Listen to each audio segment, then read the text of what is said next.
Hey everyone, What If Fan here. Welcome to the first part of the new series What If Dragon Deck User in Yu-Gi-Oh! Zexal.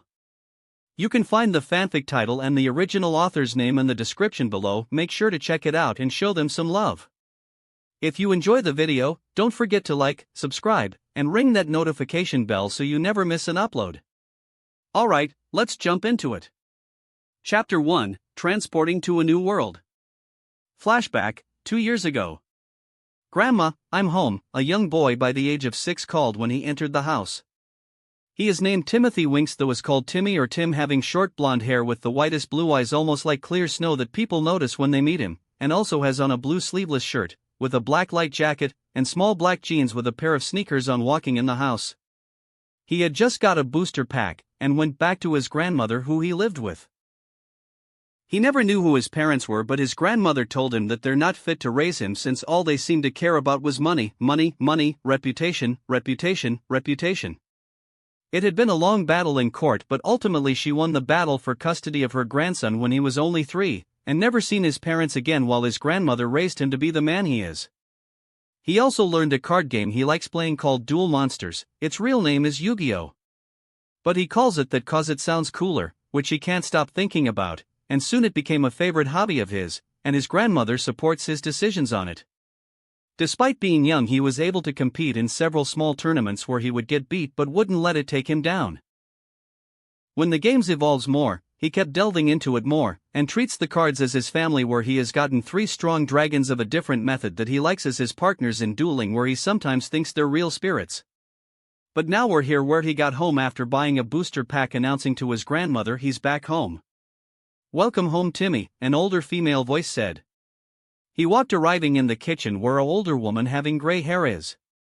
This was Susan, a young woman who recently retired from her job, and is settling it with her grandson while keeping him away from his rich and snobby parents. She also has a blue shirt and white pants on with a small tube in her nose to help her breath with a tank nearby while she sat down. He gave a soft hug to her. She hugged him back gently, only to chuckle. "Is that what I think it is in your hands?" "Yeah," her grandson giggled softly, showing the booster pack. "It's one of the newest in stores."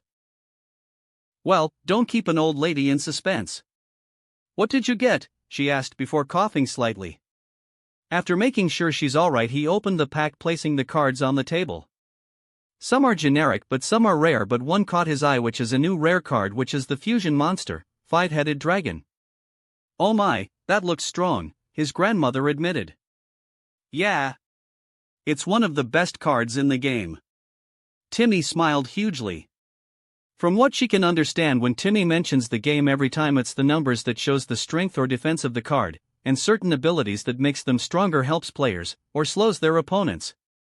And other side from 50-100 points, it also can only be destroyed in battle by a light monster. Timmy included with a wide smile, pointing at the card while telling this to Susan. Susan smiled before pausing. "Timmy, do you want to play with me again? Are you sure you can, Grandma? Has your health been bothering you?" Timmy asked her, hearing that. Lately Susan had gotten some health issues, and Timmy had been so worried, like an overprotective worrywart around her, always snapping to attention when something happens, where it takes a lot of convincing on her part to calm him down, cause he is like a worry bomb waiting to be set off. "I'm fine," she smiled. "Certainly healthy enough to play a game with my grandson. I enjoy doing something you love so much with you, even if I'm not that good." That was one of the things Susan is about. She is always willing to do anything with Timmy, no matter what that may be. Despite her being new to Duel Monsters, she's willing to play against Timmy for him to practice and grow as a duelist. Timmy smiled, nodding while clearing the table for them. The duel that followed went through a bit well, with Timmy having over 3,700 out of 8,000 while he had just landed the last attack against Susan, making her own LP0000, which amazes her with how strong her grandson is quickly getting. "You're so good at this game, I wish I could watch you at one of those competition things," Susan admitted before closing her eyes. "Tomorrow's your birthday, remember?" "Yeah," her grandson nodded with a smile. "What will I be again?" 7, and actually, I have something for you." Susan smiled. "It's in my room, a small envelope." hearing that Timmy looked curious before walking to help her move with him to her room. She reached into a drawer on her nightstand and took out an envelope before giving it to Timmy. He softly took the envelope, opening it. Inside was a card, $200, and 3 Duel Monsters cards. "Grandma, where did you get these?" Timmy asked her, surprised. "I asked my neighbors if they knew anything about the game you love, and apparently there's a tournament starting this weekend. I thought you deserved to try and compete," she smiled. He gave a huge smile, giving her a careful big hug. "Thanks, Grandma." "Of course." Susan smiled, hugging him back. "Anything for my wonderful grandson."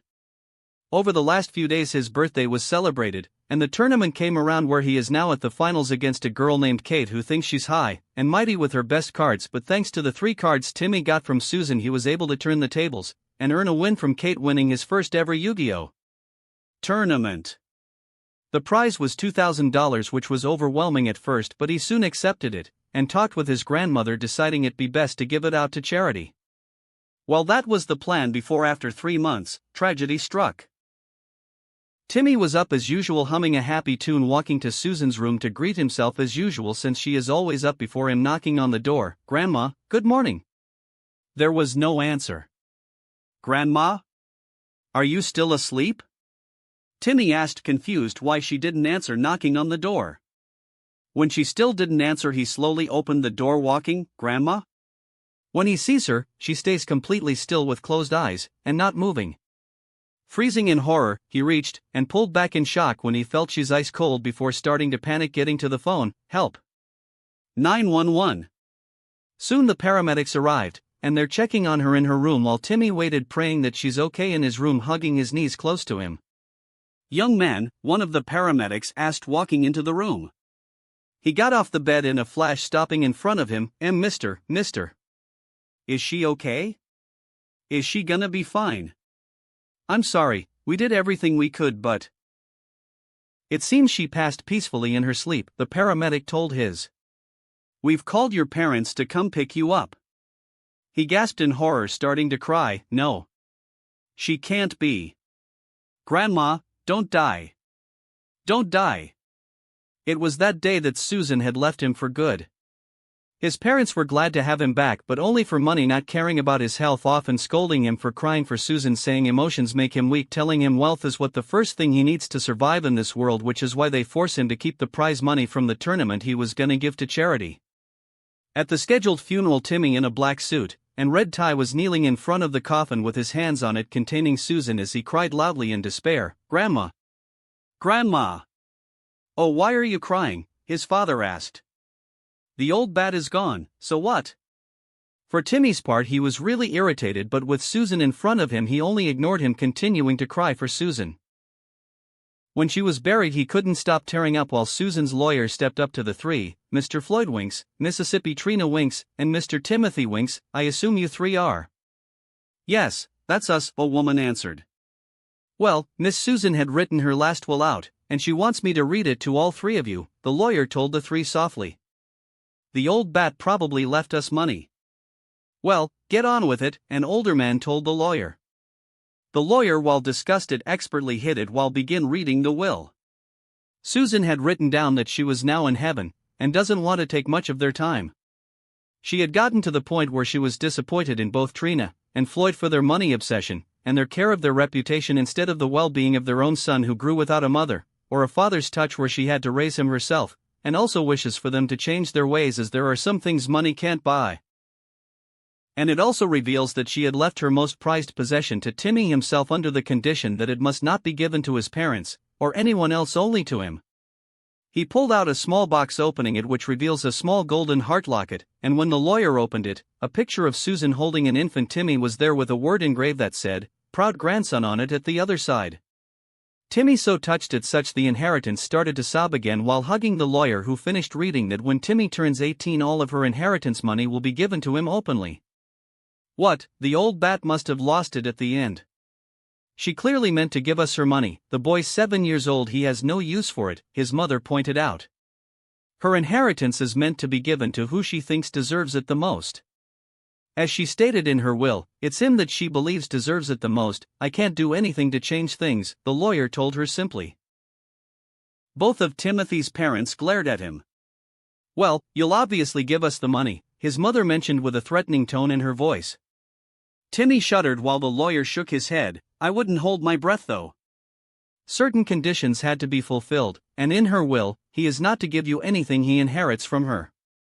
His parents both glared at him hearing that.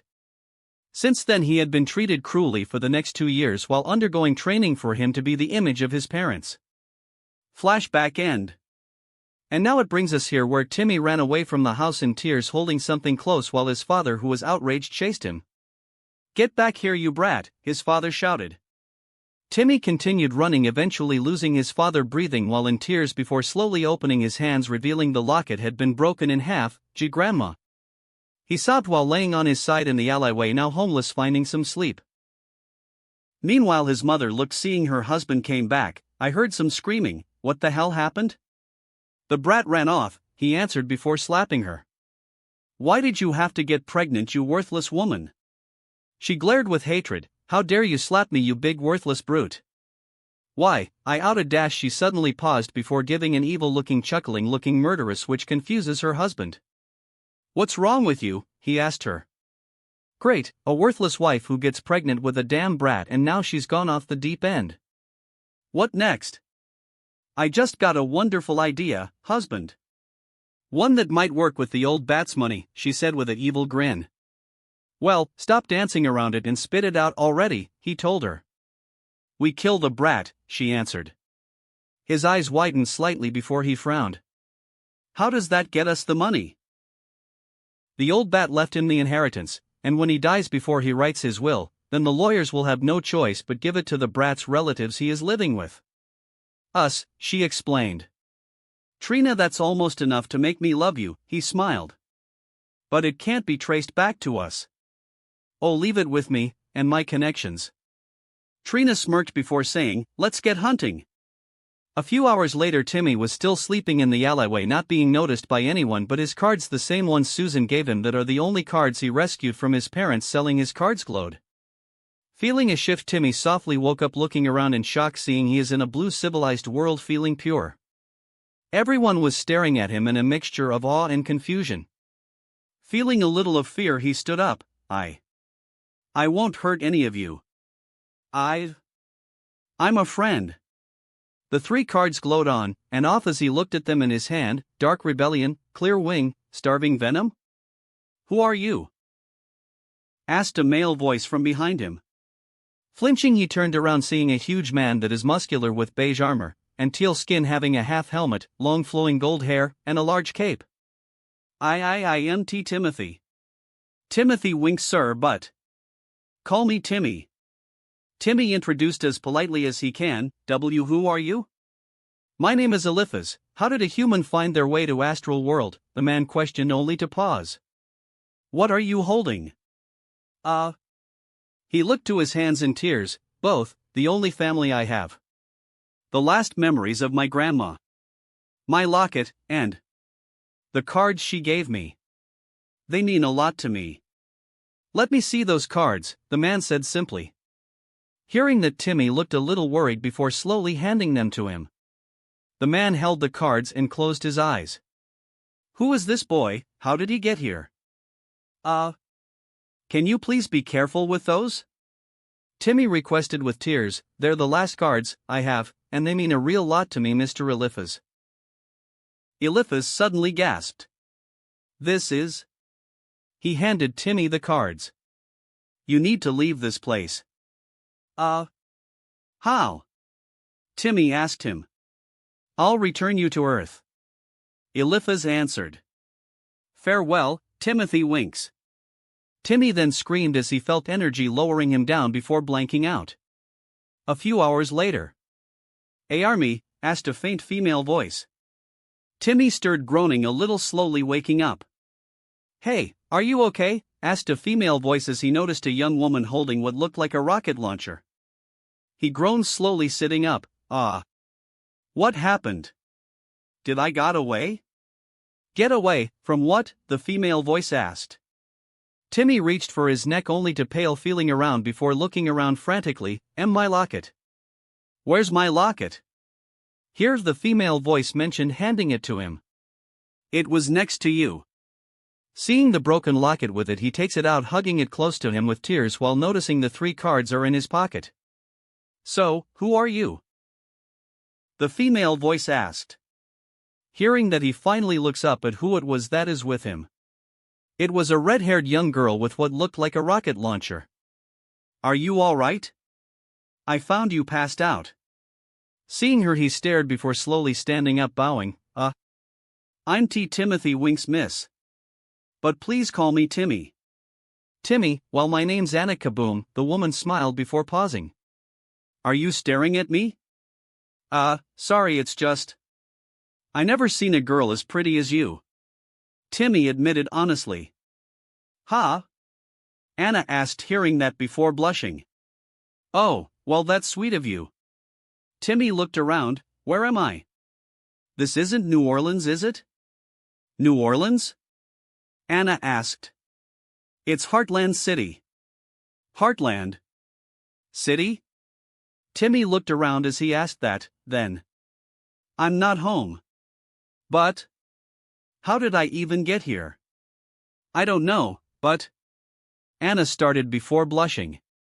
Timmy? Huh? Yes, Miss Kaboom? Timmy asked politely, standing in attention. I know I'm a little taller than you, but could you not stare directly at my chest and look up at my face, please? She asked, only to pause. Or we could find somewhere to sit down if you'd prefer. /N, Ulrich 362. Timmy is 10 and shorter than Anna. He's not doing anything on purpose, and she knows that. He slowly nodded, agreeing to that, before he then gasped, looking at the locket. Do you know anything perhaps that can fix my locket? I wish I did, but I don't know anybody who can. Anna admitted. That dampened his mood. Looking down. Oh. Anna frowned at that. Sorry. They went somewhere to sit while Timmy held his locket close to his heart, not letting it out of his hands. Wait, actually there might be someone who could help. Anna mentioned before putting her rocket launcher on the ground before getting on it. Hop on. He blinked at this, staring confusingly. The cannon, get on and hold on tight. Anna mentioned. He nodded before getting on, sitting behind Anna while wrapping his arms around her tight. Here we go, she grinned as it took off like a rocket and they flew through the sky. Timmy screamed from the rocket launching from never being launched in the air like this. Don't let go. Anna shouted back to him. He wasn't planning on doing that while his arms kept being tight on Anna's stomach. They soon arrived at a mansion with Timmy a little shaken but a bit in awe. Wow, didn't crash this time. Anna mentioned. It's okay, you can get off now. Oh, okay. Timmy hopped off. That was scary but kind of fun, Miss Anna. She smiled, hearing that, before walking up and knocking on the front door. Some footsteps are heard before a gray-haired girl wearing a black dress and glasses with cat's ears in her hair answered, Anna? Kathy, could I ask a favor? Anna inquired before explaining how she found a young boy unconscious in the middle of the city and how he had a broken locket. I thought you could help, or you'd know somebody who could. And I did not blow him up or crash into him. Kathy smiled. Oh, don't worry, I will perfectly fix the locket good as new. Thanks. Anna smiled at that. Timmy, come here. Timmy walked over, a little nervous. Anna told me about your locket. Can I try and fix it for you? Kathy asked, kneeling down gently. Hearing that, Timmy looked at the locket before handing it to her slowly. Please be careful with it. She took it carefully. I will be. Chapter 2, Dueling Yuma Tsukumo. Both Anna and Timmy spend a few minutes in Kathy's mansion while Anna notices Timmy looked a little afraid being in the mansion, and the things cat-related doesn't seem to help his mood. Is something wrong? Anna asked him. I don't like mansions, he admitted to her. Huh, why? Anna asked. He looked down as she noticed some tears building in his eyes. Her eyes widened before kneeling down. Hey, are you all right? Timmy slowly shook his head. No, I ran away from home. Do you want to talk about it? It's okay if you don't. Anna mentioned. Timmy only gulped before saying, I hated how I lived. Living with money all around me. Anna frowned before hugging him. I'm sorry. He hugged her back while trembling a little. A bit later Kathy walked back with his locket. Seeing her, Anna asked, Is it fixed? Yes. Kathy smiled, giving it to Timmy. Who is that a picture of? He hugged it close to him. And my grandma. She's beautiful. Anna admitted. As she was all I had. Before I lost her years ago, he started tearing up, she had raised me all my life before she left this world. The two of them looked stunned before hugging him. And Timmy trailed off, struggling to keep talking. My parents.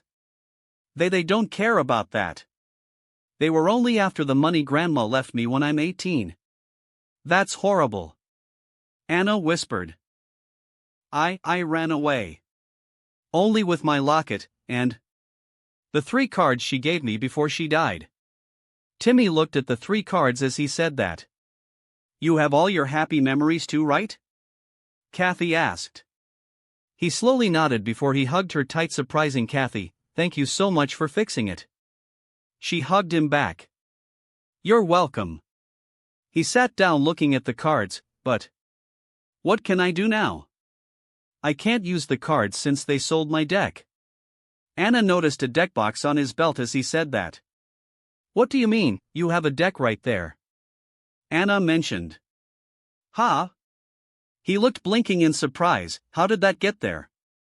He took it before opening it, pulling out a card. Dragon AR, Chiver? Can I see? Anna asked. He handed her the card as she takes a look. Dragon Archiver, Galissimo. Wind. Level 3. Pendulum Scale, 1. Dragon Pendulum Tuner Effect. ATK, 1200. Def, 0. Pendulum Effect, Dragon Archiver monsters cannot be targeted by your opponent's card effects. Once per turn, you can target one Dragon Archiver monster in your GY, special summon that target in defense position to your opponent's side of the field, but during the end phase, shuffle it into your deck. Monster Effect, once per turn, during your standby phase while you control this face-up card, add one monster from your deck to your hand. If this card is used as material for a summon of a dragon monster, you can target up to 2 cards in your GY, shuffle them into the deck, and if you do, send the top 2 cards of your deck to the GY. You can only activate this effect of Dragon Archiver Galissimo once per turn. Huh, what is this? Anna asked, showing the card to Kathy. I have no idea, I've never seen anything like it before. Kathy admitted. You never seen a pendulum monster before? He asked, confused. The 2 girls shook their heads at that. Yeah, it's a bit new. It is a little underused, he admitted softly, but Dragon Archiver? I don't know a deck like that. Can I see your cards really quick? Kathy asked. Hearing that, he took the deck out of the box, handing it to her. Kathy looked through it to see if there were any number cards. Among them she sees only one. Number 78, Number Archive. Kathy's eyes widened before she frowned and handed it back. Well, maybe you'll figure it out one day. Timmy looked at the deck before asking, Can I duel one of you two? Pretty please? Sure/no. Anna and Kathy said simultaneously. Timmy blinked at the mixed answers. Huh, why can't he duel? Anna started only to notice the look in Kathy's eyes and frown. Sorry, I guess you can't duel us. Huh, why not? Timmy asked, saddened. It's too dangerous, you might get hurt. Kathy answered. Dangerous? Timmy asked, confused. Why do you think dueling will be dangerous? It's not dangerous, it's supposed to be fun. It is normally, but it wouldn't be for you, it's complicated. Kathy told him. Is it 'cause you don't think I'm strong? I won several tournaments back home. Timmy told her. It's not that, Kathy mentioned before looking down. Actually, you being strong is even more dangerous. Why is it bad I'm a good duelist? Timmy looked down before saying, I'll just find someone else to duel then. He starts to run out as he said that. Anna's eyes widened before turning to Kathy. He has a number if he loses control. Kathy started only for Anna's eyes to widen and run after Timmy. Timmy ran out before freezing. Whoa. What? He appeared in an abyss where he sees 3 dragons in front of him, huh? Starving Venom, Clear Wing, Dark Rebellion? They all roared as something rose in front of him which looks like a cylinder-like bookshelf with a green 78 on it as he blinked where it said, Stay your hand, young one. I am not going to harm you, or your fellow dragons. I merely wish some assistance from all 4 of you. The 3 dragons moved between Timmy and the bookshelf, roaring defensively. Wait. Timmy told the dragons, deciding to ask how they're here now later before asking the bookshelf, so. Who are you? I am Number Archive, the 78th of my kind. I wish some assistance cause only those of a pure heart can have the ability to use me. The bookshelf, now called Number Archive, introduced. It is a lot to ask, but I had given you the power needed for a head. Timmy blinked before asking, You mean, the Dragon Archivers? He couldn't sworn he felt something nod as Number Archive answered, Yes.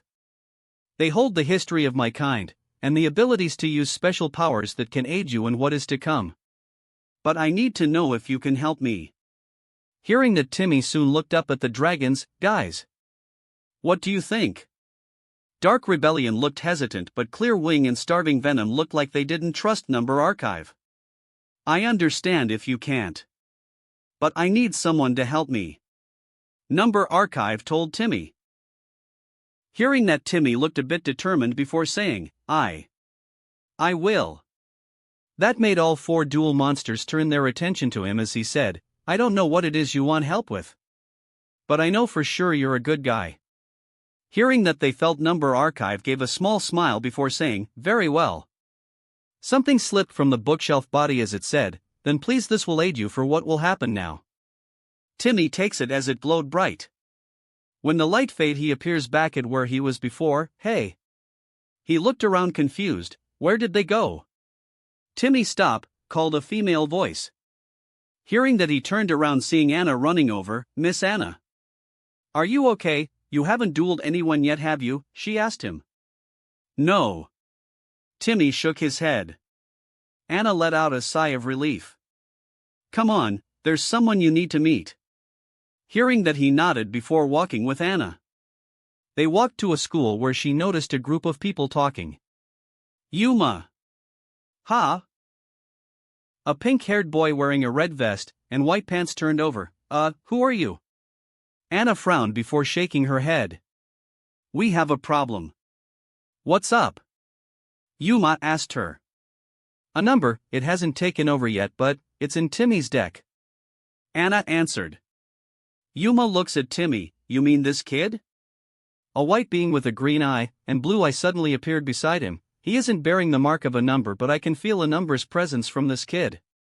Yuma nodded before noticing Timmy looking shocked. What? Who is that? Timmy asked, seeing the being, which surprised most of everyone, including the being. You can see Astral, a girl with dark green hair asked in shock. Astral?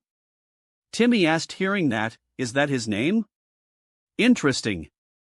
Someone else other than Yuma can see me, the being now called Astral said, intrigued, cupping his chin in thought. So who are you, young man? I'm Timmy Wixon, mister. Timmy said, politely bowing. Astral nodded before asking, so what number is it you have? Confused, Timmy looked into his deck before showing Number Archive to him. Astral stared at it before widening his eyes, telling Yuma, you need to duel this boy. Huh, what's wrong? Is his number that dangerous?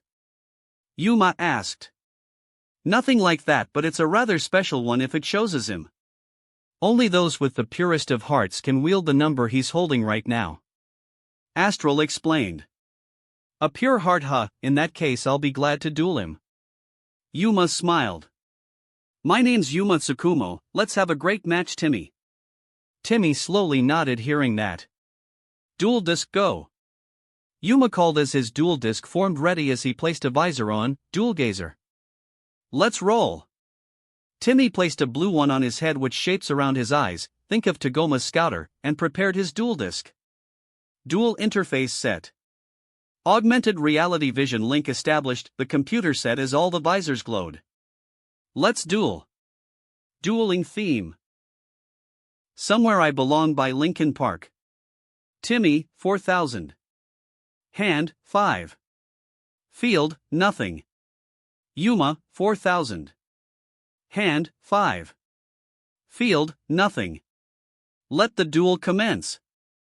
One thing Timmy notices is that the LP are 4000 instead of the usual 8000, which doesn't make sense. Before realizing he is in a Yu-Gi-Oh! Anime, which definitely explained a few things before Timmy asked, Mr. Tsukumo? Can I go first please? Oh sure thing. Yuma nodded. You can just call me Yuma though. Timmy first turn. Timmy also almost forgotten that the anime allows players who go first can draw, which he did looking over his hand curiously over the deck. I never had a deck like this before. I hope I don't mess up. Soon deciding, he nodded, taking a card. Okay, I'll start by summoning Dragon Archiver Yggdrasil. At that what rose was a green scaled dragon wearing a blue wizard librarian robe that has white edges, and having a green sash while having a monocle at his left eye, and holding a tome in the other with a small white beard, and a small wise grin. Attack position. Dragon Archiver Yggdrasil.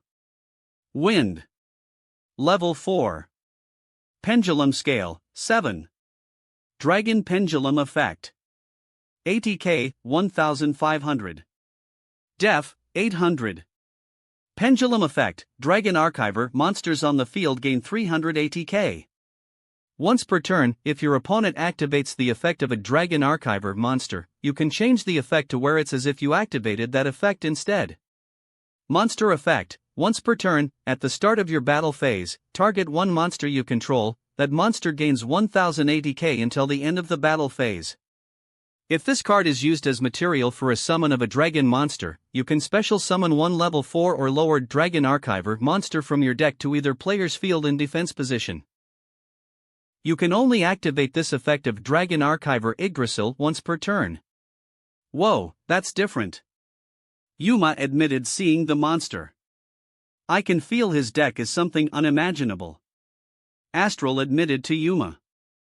Well, now I'll place a card down, and then activate the continuous spell, Archive of the Dragons. A continuous spell showing Yggdrasil along with several other dragon librarians rose up, gathering around a large library table around books. Face up. Archive of the Dragons. Continuous spell card. During each end phase, target one Dragon Archiver monster on the field, change control of that target to the controller's opponent. Once per turn, if a player activates the effect of a Dragon Archiver monster, their opponent can draw one card, and if that card is a monster card, they can special summon that monster from their hand, otherwise send that card to the GY. So now during the end of the turn, Archive's effect activates. Yggdrasil waved before vanishing only to reappear on Yuma's field. Why is your monster on my field? Yuma asked in confusion. Timmy read the spell's effect. During each end phase, target one Dragon Archiver monster on the field, change control of that target to the controller's opponent. Why would a spell such as that give us a monster to use? Astral asked, confused. Yuma, don't underestimate him, something is up. Timmy's hand, 3/field, Archive of the Dragons, face up, one set card. Yuma first turn. Maybe, or maybe he's just not that good yet. Yuma replied, drawing his card. I summon Gagaga Magician in attack mode. A magician rose up with chains. Attack position. Gagaga Magician. Dark. Level 4. Spellcaster / effect. ATK, 1500. Def, 1000. Once per turn, you can declare a level from 1 to 8. This card becomes that level until the end phase. You can only control one Gagaga Magician. This card cannot be used as a synchro material monster. Now I'll use your monster's ability and give Gagaga Magician 1000 more attack points. Gagaga Magician, ATK, 1500 plus 1000 is equal to 2500. From that, Timmy's spell started to glow. Huh, what's going on now? Yuma asked him. Timmy looked at the spell reading. Once per turn, if a player activates the effect of a Dragon Archiver monster, their opponent can draw one card, and if that card is a monster card, they can special summon that monster from their hand, otherwise send that card to the GY. Yuma's eyes widened hearing that. Timmy drew before calling, and I drawn Dragon Archiver Renosik. He placed the card as what appeared was another Dragon Librarian that has purple scales, and wearing a red version of the robe while having glasses on, and having a tail. Defense position. Dragon Archiver Renosik. Dark. Level 3. Pendulum Scale, 3. Dragon Pendulum Effect. ATK, 1100. Def, 1600. Pendulum Effect. Dragon Archiver monsters on the field cannot be destroyed by card effects once per turn. Once per turn, if a Dragon Archiver monster you control is targeted for an attack, you can negate that attack. Monster Effect, once per turn, during your main phase if you activated a spell, activate this effect, target one card in your GY, add that card to your hand. If this card is used as material for a summon of a dragon monster, you can add one fusion normal spell, or one polymerization from your deck to your hand. You can only activate this effect of Dragon Archiver Renosik once per turn. 1600 defense points. Well, in that case I'll have Gagaga Magician attack your monster. Yuma called. The magician charged, punching Renosik, destroying it as Timmy grunted, stepping back a little. Now I'll have your monster attack you directly. Yuma mentioned. It charged before Timmy then called, I activate Archiver Defense. A trap card flipped which shows of Renosik and Yggdrasil stacking books while performing experiments. Archiver Defense. Normal trap card. When a Dragon Archiver monster declares an attack, negate that attack, and if you do, inflict 1000 damage to your opponent. During your main phase, except the turn this card is sent to the GY, you can banish this card from your GY, and one Dragon Archiver monster on both players' fields, draw two cards. You can only activate this effect of Archiver Defense once per turn. As a Dragon Archiver is attacking, the attack is negated. Yggdrasil stopped before jumping back. What the? Yuma asked in shock. A trap to stop your attack. It seems you underestimated your opponent. Astral told Yuma. And you also take 1000 points of damage. Timmy added. Yggdrasil charged a spell zapping Yuma with one finger. Yuma cried out as he was zapped. Gagaga Magician, ATK, 2500 minus 1000 is equal to 1500. Yuma, 3000/hand, 5. I set one card and end my turn. Yuma frowned. Timmy's spell blowed as Yggdrasil flew back to Timmy's field. Yuma's hand, 4/field, Gagaga Magician, attack position, 1 set card. So this little guy's deck focuses on giving his monsters to Yuma? Torai asked curiously. It looks like it. Anna mentioned. Little did they know, Timmy's getting started. Timmy, 4000. Hand, 3. Field, Dragon Archiver Yggdrasil, attack position, Archive of the Dragons, face up. Yuma, 3000. Hand, 4. Field, Gagaga Magician, attack position, 1 set card. Timmy second turn. I draw.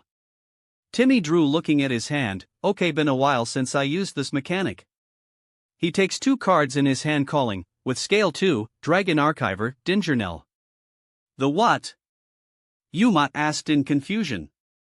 And scale 6, Dragon Archiver, Ustuzal, I set the pendulum scale.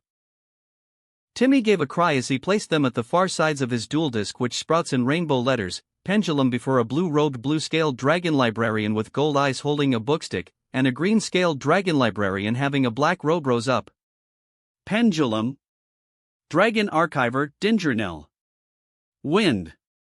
Level 4. Pendulum Scale, 2. Dragon Pendulum Effect. ATK, 1500. Def, 1100. Pendulum effect, Dragon Archiver monsters on the field cannot be destroyed by battle once per turn. Once per turn, if a Dragon Archiver monster you control is targeted by an opponent's card effect, you can negate the activation. Monster effect, once per turn, at the end of the battle phase if an opponent's monster was destroyed by battle this turn, gain 1000 LP. If this card is used as material for a summon of a dragon monster, you can inflict 200 damage to your opponent for each card they currently control. You can only activate this effect of Dragon Archiver Dingernell once per turn. Pendulum. Dragon Archiver Astral. Dark. Level 4. Pendulum Scale, 6. Dragon Pendulum Effect. ATK, 1400. Def, 1100. Pendulum Effect, Dragon Archiver monsters on the field gain 300 ATK. Once per turn, if your opponent controls a Dragon Archiver monster, you can destroy one spell/trap they control. Monster Effect, once per turn, during the end phase, banish one card from your opponent's GY. If this card is used as material for a summon of a dragon monster, you can target one level 4 or higher monster your opponent controls, negate its effects. You can only activate this effect of Dragon Archiver Astral once per turn. What is this? Yuma asked in shock. Is this how he won tournaments? Anna thought, seeing the pendulum cards. With the scale set, I can summon monsters between levels 3 and 5 all at the same time. Timmy declared. Dragon sorcerers built on the ancient archive. Grant us your boon on your wisdom. Pendulum summon. Come my monsters. The portal shot 2 monsters. Dragon Archivers Galissimo and Renosic. Renosic rose up again before a green-scaled elder dragon having a soft mustache rose, wearing a ragged version of the red wizard cloak but having a crown rose up. Dragon Archiver Renosic, defense position. Attack position. Dragon Archiver Galissimo. Wind. Level 3. Pendulum Scale, 1. Dragon Pendulum Tuner Effect. ATK, 1200. Def, 0. Pendulum Effect, Dragon Archiver monsters cannot be targeted by your opponent's card effects. Once per turn, you can target one Dragon Archiver monster in your GY, special summon that target in defense position to your opponent's side of the field, but during the end phase, shuffle it into your deck. Monster Effect, once per turn, during your standby phase while you control this face-up card, add one monster from your deck to your hand. If this card is used as material for a summon of a dragon monster, you can target up to 2 cards in your GY. Shuffle them into the deck, and if you do, send the top 2 cards of your deck to the GY. You can only activate this effect of Dragon Archiver Galissimo once per turn. Wait a second, I destroyed that monster last turn. Yuma argued.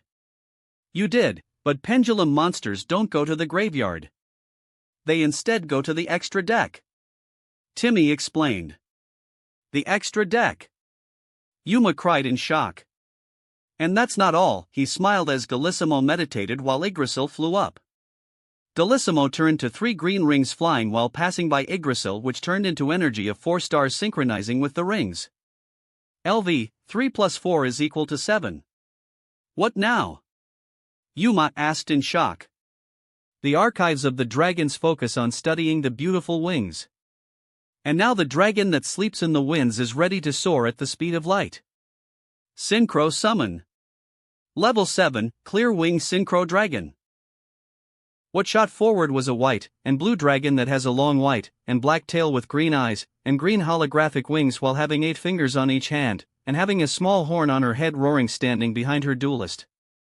Attack position. Clear Wing Synchro Dragon. Wind. Level 7. Dragon Effect Synchro. ATK, 2500. Def, 2000. 1 tuner plus 1 plus non-tuner monsters.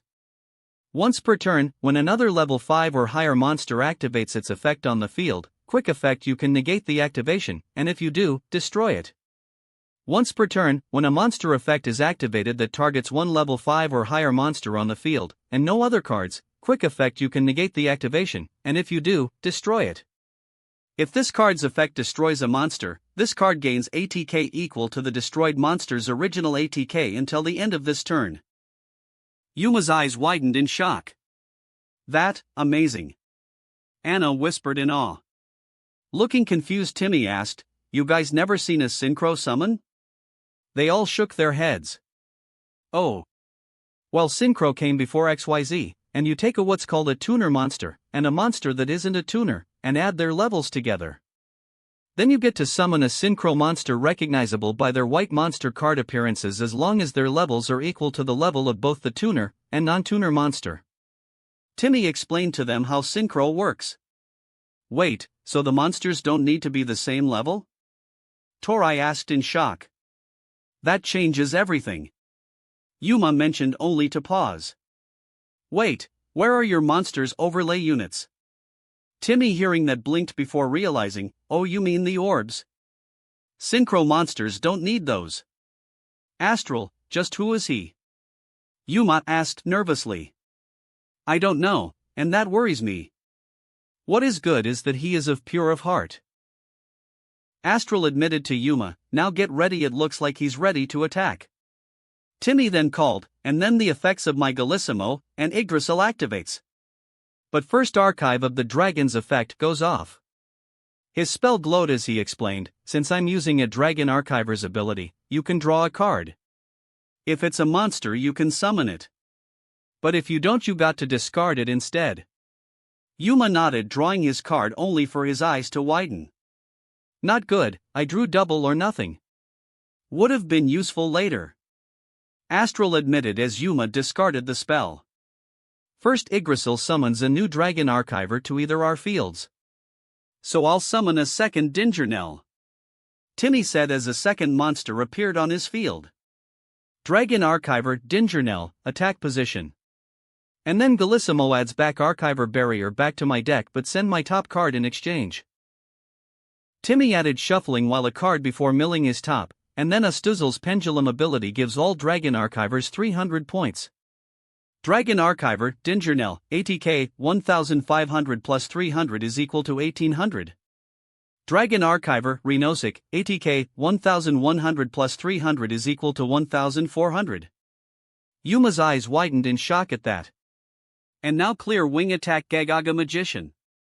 Clear Wing shot at the sky, amazing everyone at how much she is before charging as winds build around her wings. Spin Storm Skystrike. Spinning around her like a tornado, she shot down at Gagaga Magician. Yuma cried out as his monster shattered.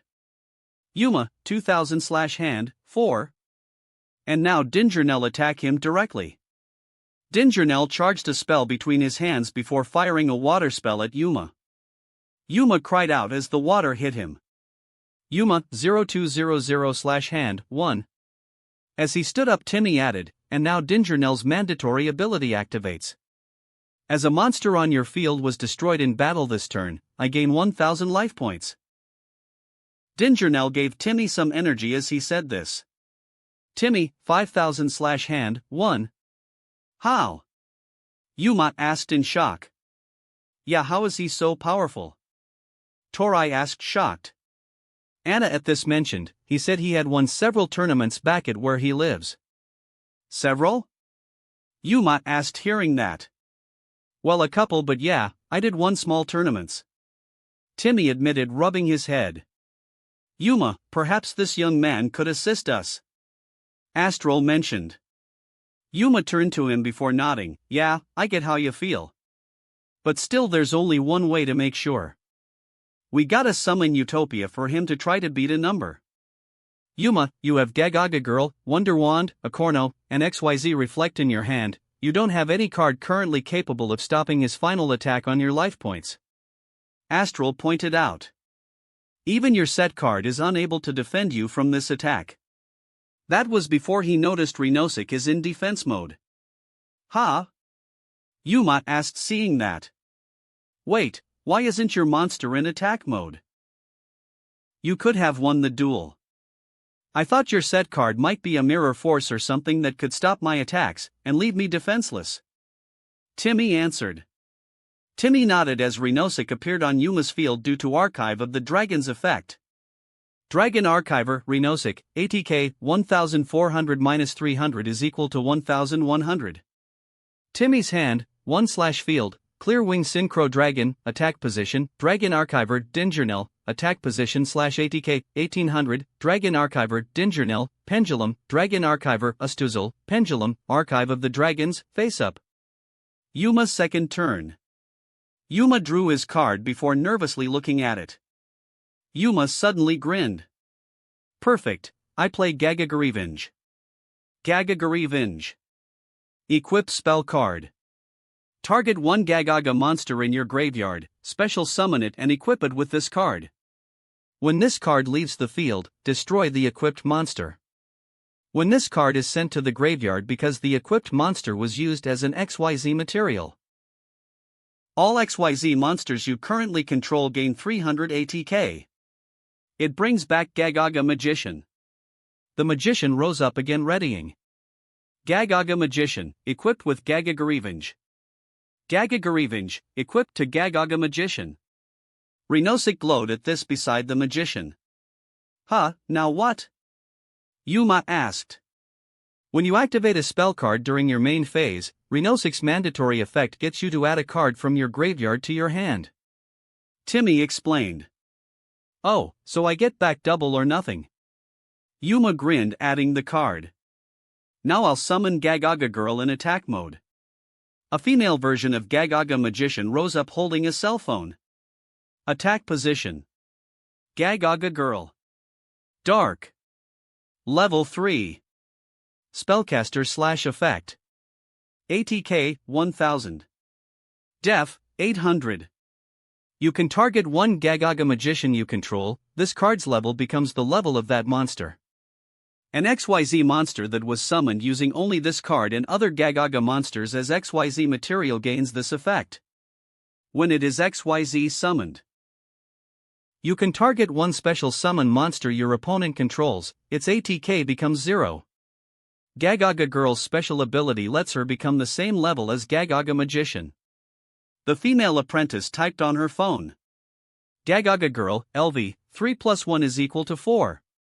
Timmy called to his spell, Archive of the Dragon's effect activates first Yuma. Since you're using a Dragon Archiver's ability, I draw a card, and if it's a monster, I get to summon it. But if I don't, I discard it. He drew as Yuma held his breath before Timmy calmly discarded what he'd drawn. Yuma let out a sigh of relief at that. Okay, well now I'll overlay Gagaga Magician and Gagaga Girl. With these two monsters I build the overlay network. I XYZ summon number 39, Utopia. Yuma's two magicians turned into purple lights as they entered a portal before what emerged was a warrior in white armor with a 39 on its shoulder. Attack position. Number 39, Utopia. Light. Rank 4. Warrior effect XYZ. ATK, 2500. Def, 2000. 2 level 4 monsters. Cannot be destroyed by battle except with a number monster. You can detach one XYZ material from this card, negate the attack of one monster. Oru, 2. Plus since I only used Gagaga monsters my Gagaga Girl's other ability drops your Clear Wing's attack points to 0. What? Timmy asked surprised as Clear Wing roared loudly. Clear Wing, ATK, 2500 - 2500 is equal to 0. Alright, now Utopia attack Clear Wing Synchro Dragon. Yuma called before grinning as his monster charged at Timmy's. I use one of Utopia's overlay units to activate his special ability, Lightwing Shield. Utopia, ORU, 2 - 1 is equal to 1. Utopia's sword vanished before it can attack Clear Wing, which Timmy asked confused, but why? That doesn't make any sense that you cancel an attack you were making that would deal a lot of damage. That's true, but remember the card you let me add to my hand? Double or nothing. Yuma reminded him. Well, here's what it does. When an attack is negated I can double my monster's attack points and attack a second time. Double or nothing. Quick play spell card. When a monster's attack is negated, target that monster. It can make a second attack during this battle phase, and if it does, its ATK is doubled during the damage step only. Utopia, ATK, 2500 times 2 is equal to 5000. Attack Clear Wing Synchro Dragon with Rising Sun Slash. Shocked Timmy watched as Utopia formed two large sun swords charging up to attack before he called, "Okay. I banish Archive Renewal from my graveyard to activate its effect." "Huh?" Yuma asked, hearing that. During battle, if our monsters' attack points are equal or higher than both our current life points right now, both our monsters are destroyed.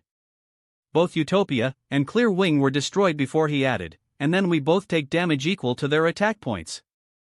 Wait, but that's 5000 points of damage each. Yuma realized in shock. Magical blasts swirled around the field, striking both duelists, causing them to land on their backs. Timmy, 0000. Hand, 1. Field, Dragon Archiver Dingernell, attack position /ATK, 1800, Dragon Archiver Dingernell, Pendulum, Dragon Archiver Astral, Pendulum, Archive of the Dragons, face up. Yuma, 0000. Hand, 3. Field, Dragon Archiver Renosic, defense position, 1 set card. Draw.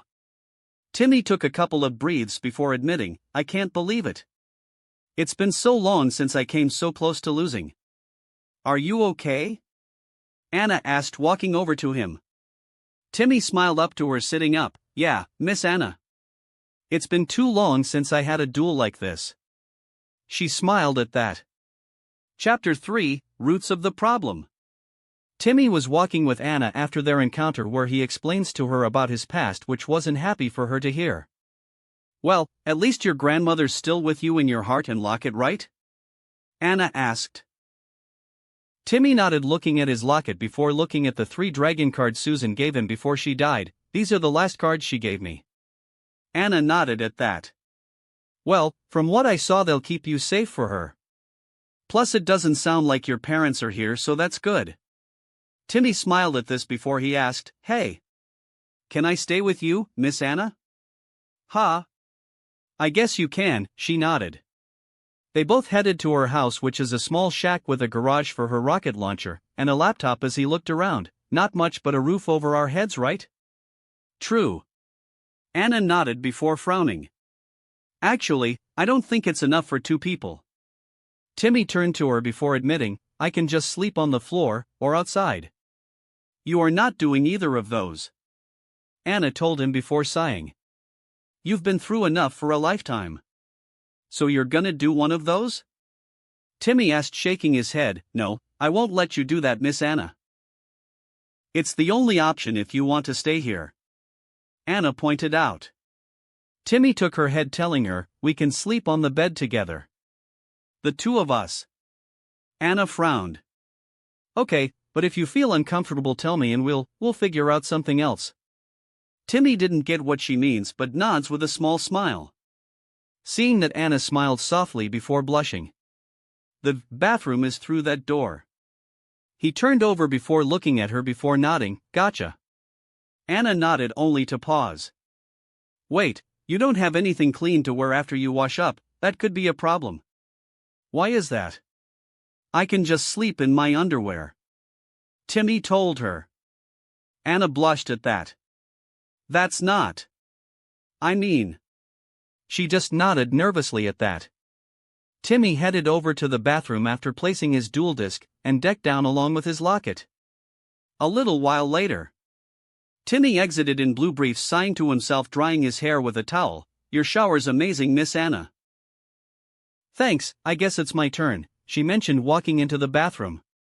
Timmy sat down on the bed while looking over his duel disk, which functions as a tablet, before finding something: the World Duel Carnival. "Is that a festival?" Curious, he looked into it on his duel disk. He looked to see it's a tournament where you have to sign up to get a heart-shaped key that has a gem, where you have 3 days of preliminaries to collect heart pieces to complete your key to more on to the next part of the tournament. A tournament this large. Then the prize must be at least a couple $1,000 that I can use for Miss Anna, Timmy said to himself as he said this. A few minutes later he heard the water stop. "I'll be out in a few minutes." Okay. Timmy called back. Later. Timmy was settling in bed in his briefs with Anna dressed in red PJs while laying down beside her with a soft smile to her. I hope you're comfortable for tonight, Miss Anna. Same to you. Anna nodded. They both laid down under the blanket together while Timmy laid with her snuggling close to her. Miss Anna? Thanks for this. Anna blushed at that. You're welcome. After laying for a bit, she then starts to hear gentle breathing from him, signaling he's fallen asleep. Anna looked at him and gently wrapped an arm around him before closing her eyes. The next day, Anna woke up to the smell of eggs being cooked. Huh, what? She asked, sitting up. She sat up to see Timmy was using an electric skillet before noticing she's awake. Oh, good morning. He looked to the skillet before asking, how do you like your eggs? Huh, oh, fried, but you didn't have to do that. Anna said, walking over to him. Breakfast is the most important meal of the day, Miss Anna. And I wanted to repay you for giving me a place to stay at since I got nowhere to go. Timmy told her. Oh, well thanks, she smiled.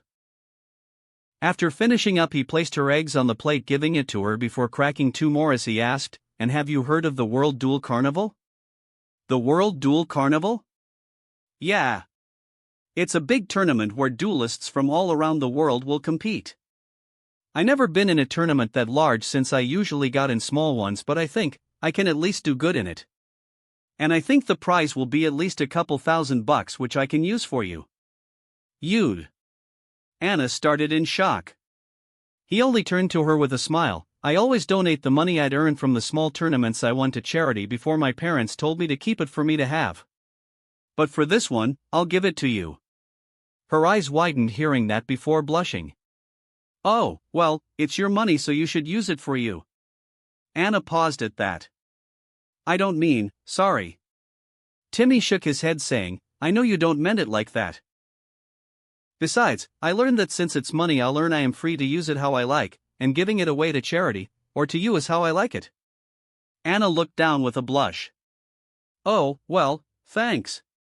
After eating breakfast, Timmy decided to get sign up, so they both went to Heartland Tower where registration is at, where they see it's being overseen by a red-haired man and a purple-haired woman. Anna just gave Timmy a small nod before stepping back to let him sign up. Timmy walked over to the desk to get signed up, where he asked the man who's registering, Excuse me, sir? Yeah, he asked. A bit young to be entering the carnival, aren't you? Timmy bowed before asking, Is it too late to sign up, mister?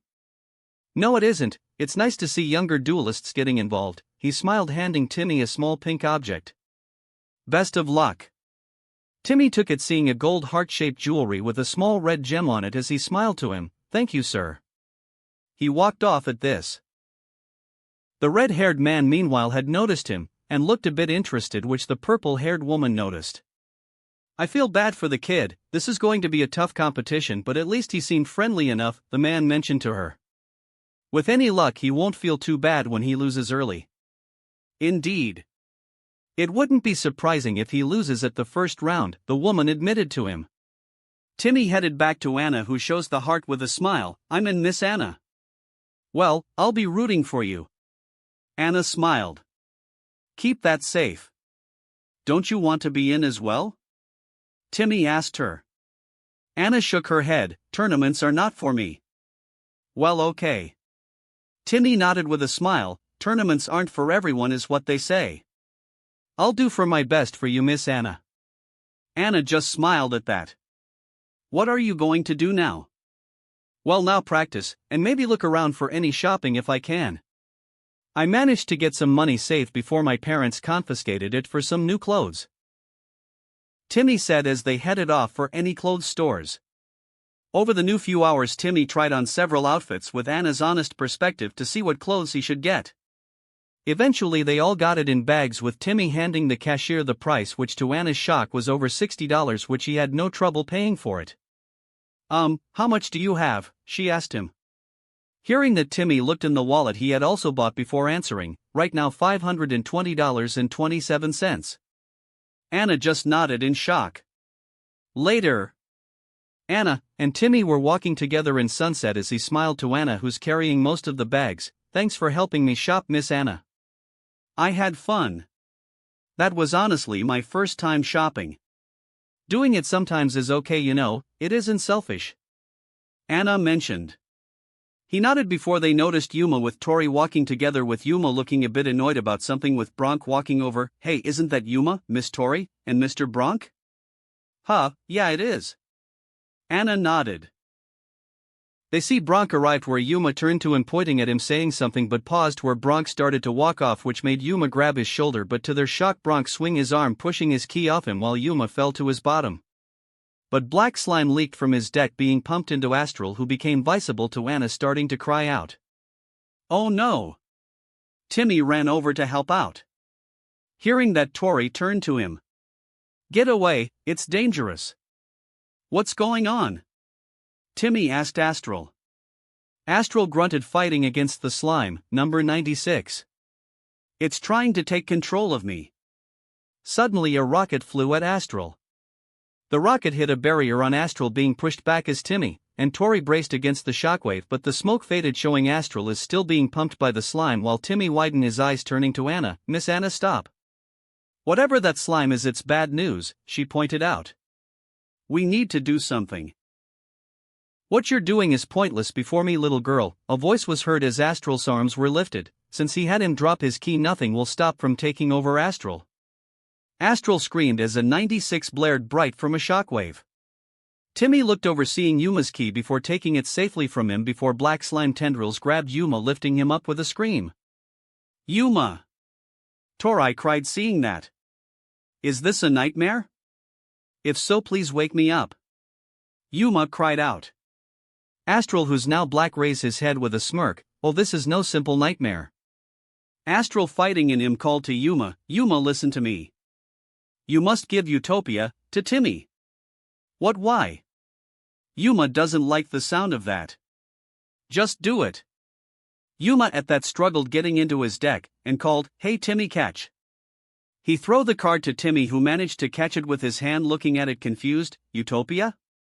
This is bad. Bronk frowned. Astral screamed out, which Yuma heard. Astral. Number 96, taking full control, laughed. Now on to phase 2. Acquiring number 39, Utopia. Yuma, struggling against the tendrils, demanded, let me go, and tell what you done to Astral. Number 96 dismissed him, smirking at the little boy in front of him. I'll be the one making the demands here, not you. And now I am demanding that number card.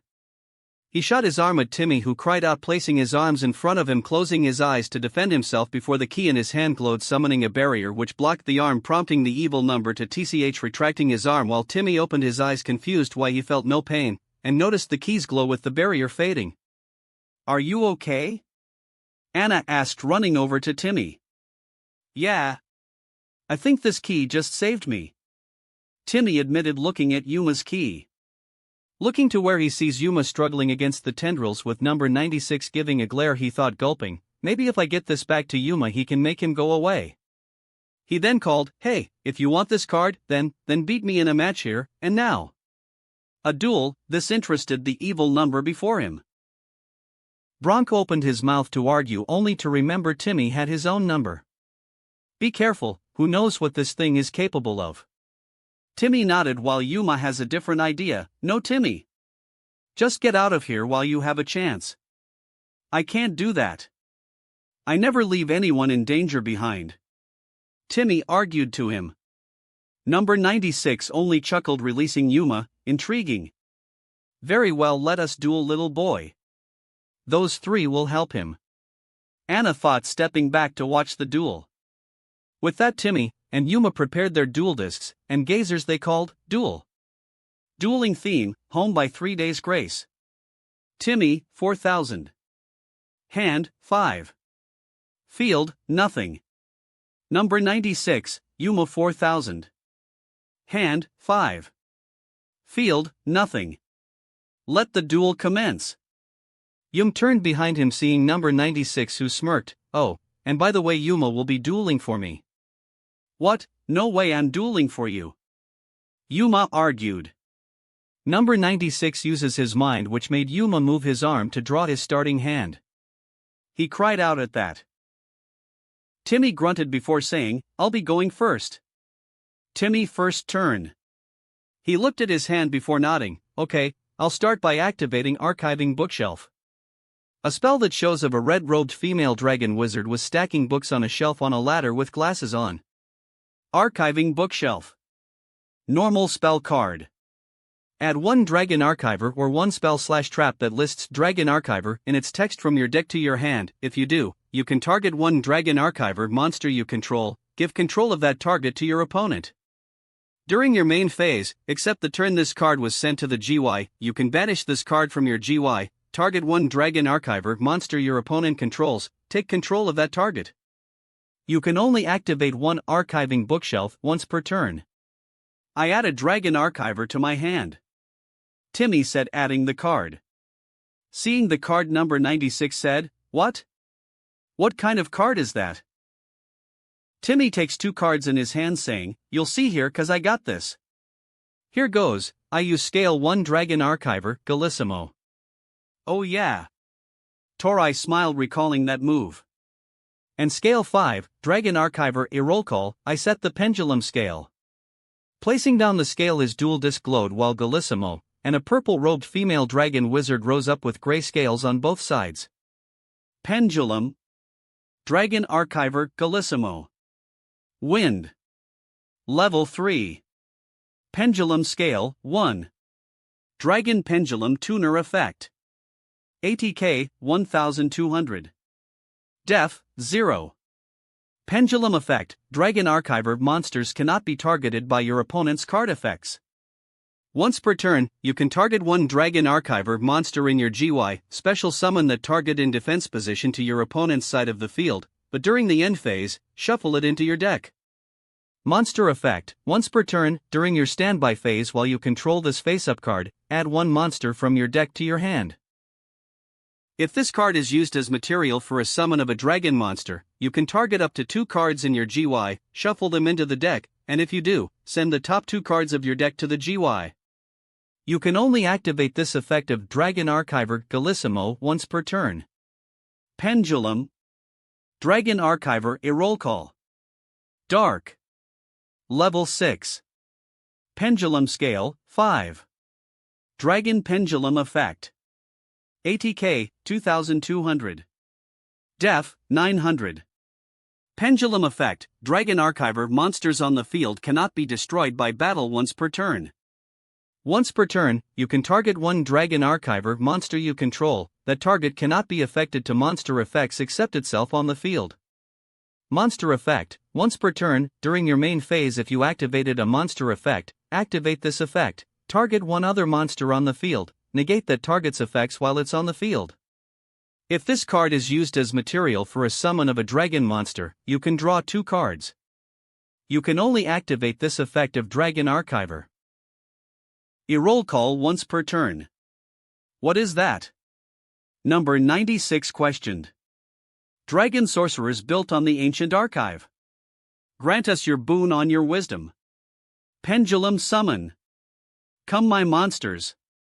The pendulum portal opened up shooting two lights materializing into the summoned monsters. Dragon Archivers Yggdrasil and Astral. The two Dragon Archivers rose up beside each other. Attack position. Dragon Archiver Astral. Dark. Level 4. Pendulum Scale, 6. Dragon Pendulum Effect. ATK, 1400. Def, 1100. Pendulum Effect, Dragon Archiver monsters on the field gain 300 ATK. Once per turn, if your opponent controls a Dragon Archiver monster, you can destroy one spell/trap they control. Monster Effect, once per turn, during the end phase, banish one card from your opponent's GY. If this card is used as material for a summon of a dragon monster, you can target one level 4 or higher monster your opponent controls, negate its effects. You can only activate this effect of Dragon Archiver. Astral once per turn. Attack position. Dragon Archiver Yggdrasil. Wind. Level 4. Pendulum Scale, 7. Dragon Pendulum Effect. ATK, 1500. Def, 800. Pendulum effect, Dragon Archiver monsters on the field gain 300 ATK. Once per turn, if your opponent activates the effect of a Dragon Archiver monster, you can change the effect to where it's as if you activated that effect instead. Monster effect, once per turn, at the start of your battle phase, target one monster you control, that monster gains 1000 ATK until the end of the battle phase.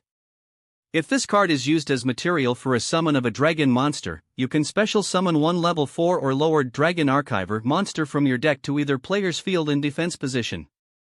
You can only activate this effect of Dragon Archiver Yggdrasil once per turn. What trickery is this? Number 96 questioned. And now I use level 4 Yggdrasil and Astral to build the overlay network. Timmy called as the two glowed Yggdrasil green and Astral purple before flying up in the overlay network. Do it! Yuma grinned. Timmy spread his arms, the archives of the dragons focus on studying the treacherous fangs. And now the dragon that sleeps in the pitch-black darkness is ready to fight all those foolish enough to oppose it. XYZ Summon. Rank 4, Dark Rebellion XYZ Dragon. From that what rose was a black and purple dragon with a lower silver-bladed jaw having extended silver jaws with yellow eyes having on armor that is red glowing eye-like symbols with sharp claws on its hands, and sharp talons on its feet, and a long tail roaring with its wings looking mechanical almost like it can detach. Attack position. Dark Rebellion XYZ Dragon. Dark. Rank 4. Dragon Effect XYZ. ATK, 2500. Def, 2000. 2 level 4 monsters. You can detach 2 materials from this card, then target one face-up monster your opponent controls. Its ATK becomes half its current ATK, and if it does, this card gains that lost ATK. Oru, 2. That isn't Utopia. Number 96 cried in shock. No, it isn't. Timmy nodded before saying, I prefer using my own cards to duel. And this is one of those most trusted ones. Dark Rebellion roared behind him to confirm this. Well, no matter, your dragon won't change the outcome of this duel. Number 96 smirked. Timmy only sets a card turning to Dark Rebellion. Dark Rebellion. I trust you, give me all you got in this duel. Dark Rebellion roared, agreeing to do so before Timmy called, and now Yggdrasil's ability activates. Since I used him to summon a dragon, I can summon a Dragon Archiver to your field. To my field? Number 96 questioned. I chose to summon to Loki. A small purple-scaled dragon rose up on number 96's field with red eyes, and wearing a gray librarian robe. Defense position. Dragon Archiver to Loki. Dark. Level 3. Dragon Effect Pendulum. ATK, 1200. Def, 200. Pendulum effect, Dragon Archiver monsters on the field cannot be destroyed by card effects once per turn. Once per turn, if your opponent activates the effect of a Dragon Archiver monster, you can draw 2 cards, then discard 1 card. Monster effect, once per turn, during your main phase if you summon a monster, activate this effect, decrease or increase this card's level by 1. If this card is used as material for a summon of a dragon monster, you can draw 1 card. You can only activate this effect of Dragon Archiver to Loki once per turn. Anything else? Number 96 questioned. Timmy told him, I end my turn. Timmy's hand, 0/field, Dragon Archiver Irolcall, Pendulum, Dragon Archiver Galissimo, Pendulum, Dark Rebellion XYZ Dragon, Attack Position /ORU, 2, 1 set card. Number 96 first turn. Which means it's my turn, so I think I'll start by discarding the monster Pinnacono from my hand in order to summon a Corno.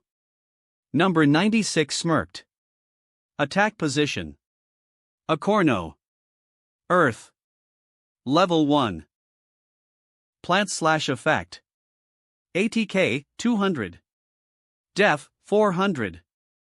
During your main phase, you can send 1 Pinnacono from your hand to the graveyard, and special summon this card from the hand. Of course, since I discarded Pinnacono using that ability, I can summon him as well. Attack position. Pinnacono. Earth. Level 1. Plant/effect. ATK, 400. Def, 200. If this card is sent to the graveyard by the effect of a Corno, you can special summon this card from the graveyard. Next I'll summon Darklon in attack mode. Attack position. Darklon. Dark. Level 1. Fiend/effect. ATK, 100. Def, 100. When this card is normal summoned, you can have all face-up monsters you currently control gain 1 level. Also, they become dark. These effects last until the end phase. He was about to continue until he noticed Tiloki glowed on his field, which Timmy explained. When you summon a monster, Tiloki's mandatory effect gives you a choice to either increase or decrease its level by 1. Fine, I'll lower it by 1. Number 96 said. It doesn't matter anyway. Dragon Archiver, Tiloki he LV, 3-1 + 1 is equal to 3. And Koro, LV, 1 + 1 equals 2/attribute, dark. Pinnacono, LV, 1 + 1 equals 2/attribute, dark. Darklon, LV, 1 equals 2/attribute, dark. Timmy then called, well now I activate studying of the archives. A trap showing Yggdrasil studying on a book while several in stacks are all around his desk overhead. Face up. Studying of the archives. Continuous trap card. Activate this card when your opponent activates a Dragon Archiver monster's effect. All monsters on the field that are special summoned using a Dragon Archiver monster is treated as Dragon Archiver monsters.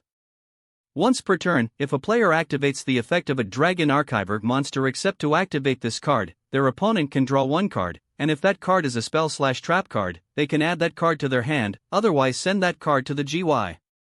So since you used Tiloki's effect, I can use this card. So now all monsters summoned with a Dragon Archiver become Dragon Archivers. Dark Rebellion, treated as a Dragon Archiver. That move won't change anything. I overly level 2 a Corno, Pinnacono, and Darklon. Number 96 called as the 3 of them entered the overlay network. Show yourself, my doppelganger. XYZ summon. Number 96. The messenger from pitch black darkness, dark mist.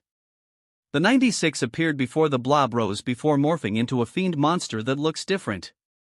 It has red eyes shaping as flames on its chest with a huge mouth that has 3 sharp teeth on both sides of its jaw on its body, purple mist exited exposed parts of its legs, and arms along with 3 long claws, and a long tail with the 96 on its head that has 2 long antennae like tendrils. Attack position. Number 96, Dark Mist. Dark. Rank 2. Fiend effect XYZ. ATK, 100. Def, 1000. 3 level 2 dark monsters. Cannot be destroyed by battle except with number monsters. If this card battles an opponent's monster, you can detach 1 XYZ material from this card, have the ATK of the attacking monster, and if you do, this card gains an equal amount of ATK. Oru, 3. Now, Dark Mist attack his dragon. Surprised Timmy asked, he's attacking me with 100 points? By using 1 overlay unit, Dark Mist steals half of your monster's attack points, go Shadow Gain. Number 96 declared. Number 96, Dark Mist, ORU, 3/2/ATK, 100 plus 1250 is equal to 1350. Dark Rebellion XYZ Dragon, ATK, 2500 divided by 2 is equal to 1250. Now, Whiplash Whirlwind. Dark Mist sprout its claws before Timmy called, Irolcall's Pendulum effect. Dragon Archivers can't be destroyed in battle once per turn. Number 96 frowned. You still take the damage from my attack. The attack struck a barrier which Timmy braced against. Timmy, 3900/hand, 0. I end my turn. Number 96 mentions setting 2 cards. Number 96's hand, 1/field, number 96, Dark Mist, attack position/ATK, 1350/ORU, 2, Dragon Archiver. Tiloki, defense position, 2 set cards. Timmy, 3900. Hand, 0. Field, Dragon Archiver Irolcall, Pendulum, Dragon Archiver Galissimo, Pendulum, Dark Rebellion XYZ Dragon, attack position / treated as a Dragon Archiver / ORU, 2 / ATK, 1250, studying of the archives, face up. Number 96, Yuma 4000. Hand, 1.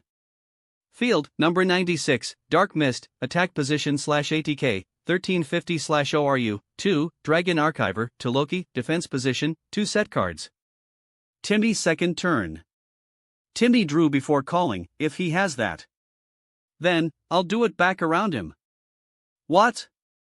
Number 96 questioned. I use Dark Rebellion's special ability. Dark Rebellion took its overlay units and its wings as he called. By using 2 overlay units, Dark Rebellion does the exact same thing Dark Mist just done. The same ability as me? Number 96 questioned in shock. Treason discharge. Dark Rebellion's wings open shooting purple lightning binding Dark Mist. Dark Rebellion XYZ Dragon, ORU, 2-0/TK, 1250 plus 675 is equal to 1925. Number 96. Dark Mist, ATK, 1350 divided by 2 is equal to 675. He then gestured to his trap, then Studying's effect activates since I used the effect of a Dragon Archiver. You can draw a card, and if that card is a spell or trap you can add it, but if it's a monster, discard it. Number 96 drew his card only to frown discarding it. And now Dark Rebellion attacked Dark Mist with Mauling Mandible Charge. Timmy called as Dark Rebellion charged forward with his jaw blades in the ground to Dark Mist. That's a foolish choice, my ability works whenever Dark Mist battles. Number 96 revealed as Dark Mist took a second unit. Shadow Gain. Number 96, Dark Mist, ORU, 2-1/ADK, 675 plus 962 is equal to 1637.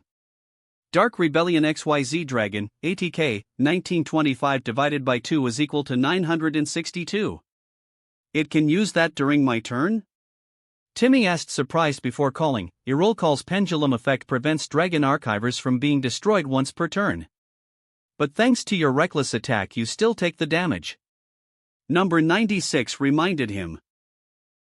Dark Rebellion struck a barrier which didn't destroy it while Timmy used his arm to fight against the winds with a grunt. Timmy, 3225/hand, 1. This duel is as good as over. Number 96 smirked. Timmy only called, well now I activate Archiving's effect. By banishing it, I get back to Loki. Loki flew to his field before he added, then I use Galissimo's pendulum effect. Galissimo blowed opening a random tome. I can summon a Dragon Archiver from my graveyard to your field, but it must be shuffled back to my deck at the end of the turn. I revive Yggdrasil to your field. Yggdrasil appeared beside Dark Mist. Defense position. And as I summon a monster, Loki's mandatory effect changes its level from 3 to 4. Loki, LV, 3 plus 1 is equal to 4. Summon whatever you want, it won't change anything. Number 96 smirked. Well, I have a normal summon so I'll summon Dragon Archiver, Heralder. A orange-scaled dragon wizard having a monocle on his red-purple lined robe rose up holding a tome in his left arm. Attack position. Dragon Archiver, Heralder. Wind. Level 4. Dragon Effect Tuner Pendulum. ATK, 1900. Def, 200. Pendulum Effect, Dragon Archiver monsters cannot be targeted by your opponent's card effects. Once per turn, when your opponent activates an effect that targets a Dragon Archiver monster, you can negate the activation. Monster Effect, once per turn, when this card is summoned, target one monster in your opponent's GY, decrease or increase this card's level by the level of that target. If this card is used as material for a summon of a dragon monster, you can target one monster on the field, change the target's battle position. You can only activate this effect of Dragon Archiver Heralder once per turn. And as he's summoned, I can use its mandatory effect to target Darklon in your graveyard. Timmy called as Darklon was targeted, so now its level decreases by 1. Heralder, LV, for -1 is equal to 3. What's the point of that move? Number 96 questioned. Timmy raised his arms to the sky, level 3 Heralder tune with level 4 to Loki. The two flew up while Heralder turned to 3 green rings with Toloki turned to 4 stars synchronizing. LV, 3 plus 4 is equal to 7. What's happening? Number 96 questioned. The archives of the dragons focus on studying the beautiful wings. And now the dragon that sleeps in the winds is ready to soar at the speed of light. Synchro Summon. Level 7, Clear Wing Synchro Dragon. Clear Wing shot out of the winds roaring beside Dark Rebellion. Attack position. Treated as a Dragon Archiver. Clear Wing Synchro Dragon. Wind. Level 7. Dragon Effect Synchro. ATK, 2500. Def, 2000. 1 tuner plus 1 plus non-tuner monsters. Once per turn, when another level 5 or higher monster activates its effect on the field, quick effect you can negate the activation, and if you do, destroy it. Once per turn, when a monster effect is activated that targets one level 5 or higher monster on the field, and no other cards, quick effect you can negate the activation, and if you do, destroy it. If this card's effect destroys a monster, this card gains ATK equal to the destroyed monster's original ATK until the end of this turn. What kind of creature is that?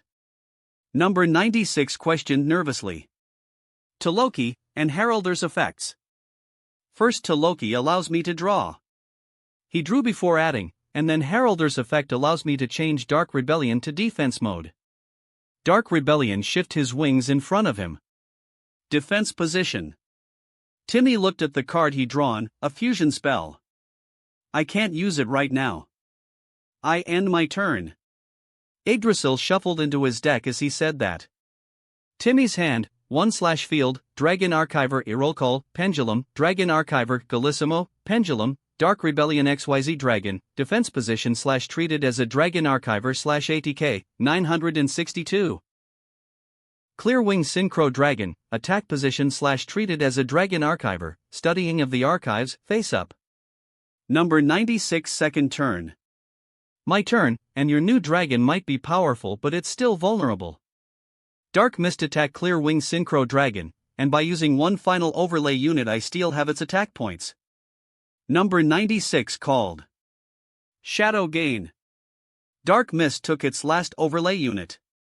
Dark Mist, ATK, 1637 plus 1250 equals 2887/ORU, 1-0.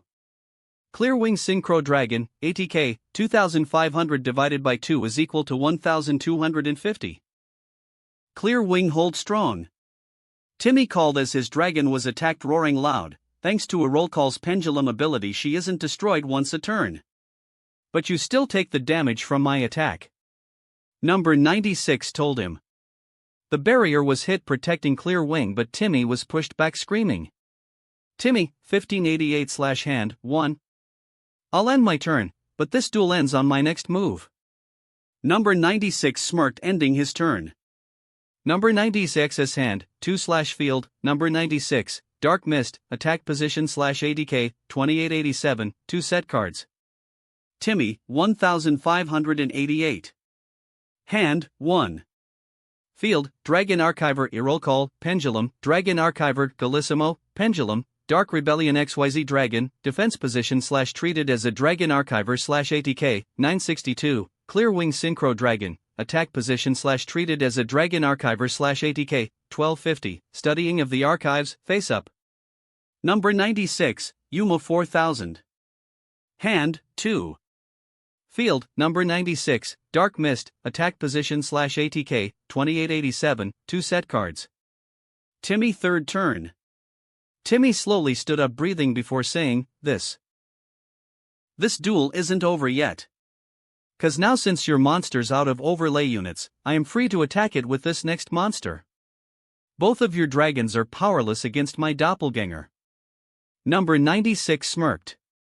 But this last one won't. Timmy called before drawing, and first off, I pendulum summon. Toloki. Tuoki rose up again in defense. Dragon Archiver, Tuoki, defense position. Then Galissimo's pendulum effect gives Astral on your field. Astral rose on number 96's field in defense. Dragon Archiver, Astral, defense position. Then Loki gives itself a level. Loki, LV, 3 plus 1 is equal to 4.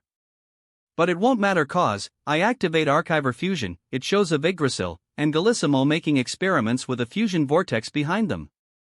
Archiver Fusion. Normal spell card. Fusion summon one Dragon Fusion monster from your extra deck by using Dragon Archiver monsters from your field, hand, or either player's field. During your battle phase.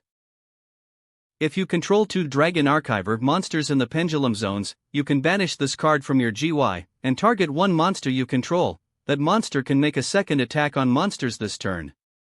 You can only activate this effect of Archiver Fusion once per turn. Fusion 2, just how strong is he? Bronk questions seeing that. I don't know, but I'm glad he's helping us. Torai pointed out. With its effect, I fused Loki on my field, and a Stuzzle on yours. Timmy called as the fusion vortex appeared while both Dragon Archivers flew up entering it. Fusion with a monster on my field? Number 96 questions seeing that. Timmy spread his arms again, the archives of the dragons focus on studying the poisonous fangs. And now the dragon that sleeps in the hell beneath the petals is ready to give terror. Fusion Summon. He clapped his hands together when he said, Fusion Summon, Level 8, Starving Venom Fusion Dragon. From that what rose was a green dragon with 3 large purple wings, purple biological armor on its torso, elbows, shoulders, knees, and face with orbs around while having a large tail, and several mouths around its body and 2 large horns on both sides of its head roaring. Attack position. Treated as a Dragon Archiver. Starving Venom Fusion Dragon. Dark. Level 8. Dragon Effect Fusion. ATK, 2800. Def, 2000. 2 dark monsters on the field, except tokens. If this card is fusion summoned, you can make this card gain ATK equal to one opponent's special summon monster, until the end of this turn. Once per turn, you can target one level 5 or higher monster your opponent controls. Until the end phase, this card's name becomes that monster's original name, and replace this effect with that monster's original effects. If this fusion summon card is destroyed, you can destroy all your opponent's special summon monsters. With its appearance Starving Venom, Dark Rebellion, and Clear Wing roared together. Timmy smiled drawing from Loki seeing all 3 dragons together. Your new monster is impressive but it's a few attack points short. Number 96 pointed out. It won't help you. Timmy only turned, I don't think so. Starving Venom's ability activates. When fusion summoned, it gains the attack points of one special summon monster on your field. It what? Number 96 questioned in shock. Whoa, talk about a trio of dragon power. Bronk mentioned. Starving Venom roared loudly gaining power. ATK, 2800 plus 2887 is equal to 5687. This isn't possible. Number 96 panicked. And now Starving Venom attacked Dark Mist with Mega Flare attack. Starving Venom roared charging an attack in its chest firing it at Dark Mist. Number 96 could only watch as the blast struck his monster. Number 96, Yuma 1200/hand, 2. And now Ilha? Timmy looked confused as from the smoke Dark Mist survived the attack asking, how did it last against that? Only a number can destroy another number in a battle. Yuma explained. Huh? An effect that stops destruction from a monster that doesn't belong in its archetype? Timmy asked hearing that. Anything else? Number 96 questioned. Timmy noticed something before nodding. I banish Archiver Fusion to use its other effect. While I have a pendulum scale of Dragon Archivers? What now? Number 96 asked hearing that. I banish this card to allow Starving Venom to attack a monster. Timmy revealed before calling while Starving Venom charged another attack, which means this is the end. Amazing. Anna thought before blushing slightly and looking down. No. This cannot be. Number 96 panicked. Starving Venom finish him off. Mega Flare attack. Starving Venom spread his wings, charging another blast, firing at engulfing dark mist, which didn't destroy it but still finished it, while number 96 pushed back screaming, "No! I lost. Impossible." Timmy, 1588. Hand, 2. Field, Dragon Archiver Irolcol, Pendulum, Dragon Archiver Galissimo, Pendulum, Dark Rebellion XYZ Dragon, Defense Position / treated as a Dragon Archiver / ADK, 962, Clear Wing Synchro Dragon, Attack Position / treated as a Dragon Archiver / ADK, 1250, Starving Venom Fusion Dragon, Attack Position / treated as a Dragon Archiver / ATK, 5687, Studying of the Archives, Face Up. Number 96, 0000. Hand, 2. Field, number 96, Dark Mist, Attack Position / ATK, 2887, 2 set cards. Timmy wins. Yuma. Catch. Timmy threw the key to Yuma for him to catch. Yuma caught the key as Anna ran over to Timmy to see if he was alright. Astral appeared breathing before sticking his hand out, absorbing number 96 without effort, now content that he's gone. Timmy breathed a bit before turning to his dragon, smiling, "Thanks. You three again made me proud." They roared before fading as Anna hugged him. "That was incredible. Your grandma would be so proud," she smiled. Timmy chuckled sheepishly, rubbing the back of his head, while Yuma, Bronk, and Tori walked over with Astral floating to them. "Yeah, seriously man, that was awesome." Bronk grinned to him. "Those 3 dragons are really tough stuff." Yuma grinned. Timmy only admitted, "Well, if Dark Mist's ability targets, then the duel would be over before." "Huh, what do you mean?" Tori asked. Timmy let his hand down before answering, "You guys haven't seen Clear Wing's own special ability. She can negate the effect of a level 5 or higher monster on the field and destroy it. And she can also do the same when a monster targets a level 5 or higher monster with its own effect. And it also gains the points of the monster any of those effects destroys. Starving Venom can target a level 5 or higher monster and be a copy of that monster for a turn, and when destroyed it destroys all special summon monsters on my opponent's field." Everyone stared at him in shock hearing that. "Remarkable. Those 3 dragons are some of the strongest cards I ever heard of, Yuma." Astral said in awe, "And due to defeating number 96 they're definitely gonna come in handy. He should help us to find the numbers." "Yeah, I agree." Yuma nodded. "Those dragons are a bit overkill," Bronk admitted in shock. Timmy chuckled a bit sheepish with closed eyes, "Well, they helped me win several small tournaments back at home." Anna smiled at that. "And they might help him win the World Duel Carnival too." Noticing the abandoned bags, Tori cried, "Oh." She ran as everyone looked over confused as she seized the contents before asking Anna, "Anna, are these yours?" "Oh, no, they're Timmy's. We picked up a few things for him," she answered. "Well, these look pretty expensive," Bronk admitted to them. Timmy nodded, looking sheepish. They are." "Well, if you don't want to explain it right now, you don't have to," Tori mentioned. "Yeah, we're friends, right? We can hear the story later." Yuma grinned. Timmy, hearing that, smiled a bit, nodding, "Thanks." Taking a look at his watch that he also bought, he sees the time. "Oh, Anna, we need to get the groceries now, it's about 7 o'clock. "Groceries?"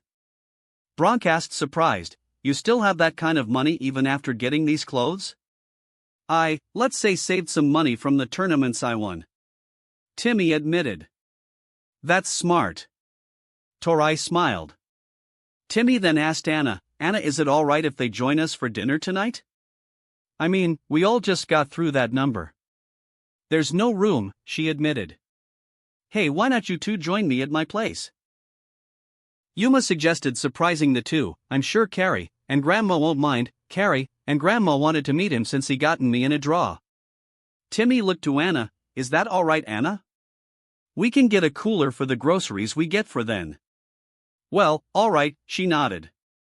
With that, they got groceries at the store, which was a lot, and since Timmy wasn't used to Japanese food shopping, he was explained what's what while making note Astral doesn't eat after Yuma called his grandmother and sister about Timmy heading over with friends, and soon Timmy paid for the groceries, which was 50.00, which amazed the three from the money he just paid. Soon they arrived at the Tsukumo residence with Yuma calling, "Grandma, Carrie, we're here." "Welcome home, Yuma," came a kind female voice. They looked over to see a small elder woman with purple hair with gray highlights, and wearing a red kimono with a red vest, walking over with her hands behind her back with a smile. "Hey, Grandma," Yuma said with a smile, "where's Carrie?" "She's finishing her report. She'll be here in a minute," Yuma's grandmother answered.